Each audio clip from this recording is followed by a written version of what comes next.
sizlarga bitta Allohning mo'jizasini ko'rsataymi? Aql bovar qilmaydigan mo'jiza. Bu asarlarning o'zi mo'jiza, lekin uni ichida yana bitta zo'r mo'jiza bor. Qaranglar.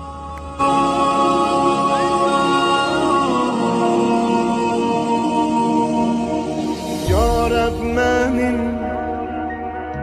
kalbimi dindir, kalpte yani dilde bilmiş, kalbimde sen ey güzel Allah, Subhanallah, elhamdülillah. Kalbimde sen ey güzel Allah, Subhanallah, elhamdülillah.